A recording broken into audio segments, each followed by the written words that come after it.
Bore da, good morning, Di here, D&M Mobile Auto Locksmith, and this morning we're at a Citroen C4 Cactus, and basically the customers just bought the vehicle and it came with this key and the remote doesn't work. Unfortunately, when they went to look at the car was unlocked, didn't think anything of it, fine, no problems. Went to pick the car up, car was unlocked, jumped in it, come home, key won't work. Unfortunately, this key has failed, so it's not going to recover. The spare key was this one, so it's just a standard key and this remote, so we're going to add in a new remote key to it. I have been on holiday, so I haven't been on for a little bit, but let's get this one sorted. We are using the launch. As you can see, we've already read the password on this one.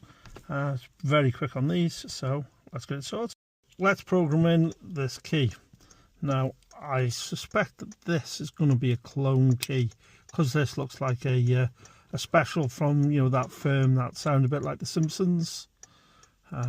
So that's what I'm suspecting with that one. So what I'm going to do, I'm going to just code in 2 keys and then try that one. If not, I'll code in 3 keys.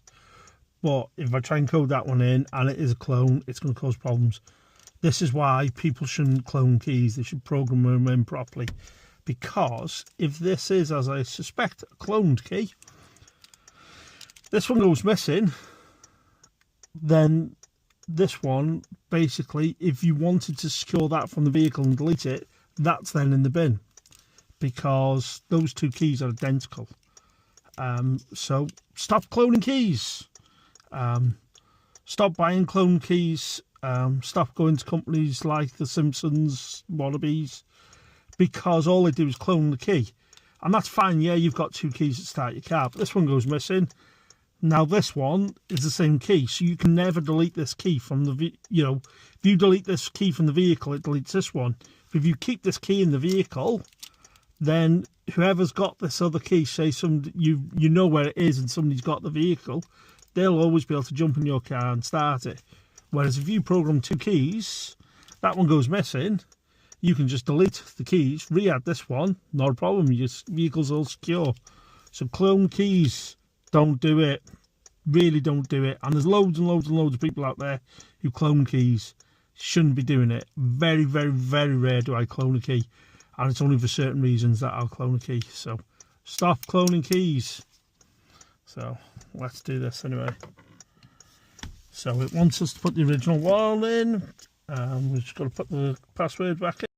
It's correct. I'm going to put 2 keys into it. Turn the ignition off. Yeah, it has to put the hazards on, so they're on. The ignition is off. Turn the key on. Program successful. Turn the ignition off. Remove the key. Okay. Key in. So there we go. We've got 2 keys programmed into it. So, right. It's not going to lock because we've got the boot open at the moment, but so there we go. So there's a new key, starting fine. We can lock it. So that's all working.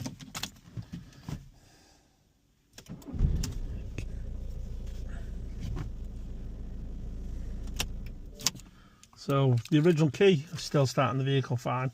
So let's see. So this one hasn't been programmed in. This is not a programmed in key, but I suspect it's a clone. So if that's the case, it will start it. And it's not coming up with security issues. So yeah. So those 2 keys are identical. We haven't programmed this one in, but it'll still start it because that key thinks it's that key. Which, as I say, if you lose one of those 2 keys to make the vehicle secure, you've got to bin the other one. It's just not the best way to do things. You're far better off programming in 2 keys. So these 2 keys, one goes missing, you've still got a working key. So yeah, that's my little rant over. So anyway, that's D&M Mobile Auto Locksmith. So diolch am fawr, thanks for watching, and I'll see you next time.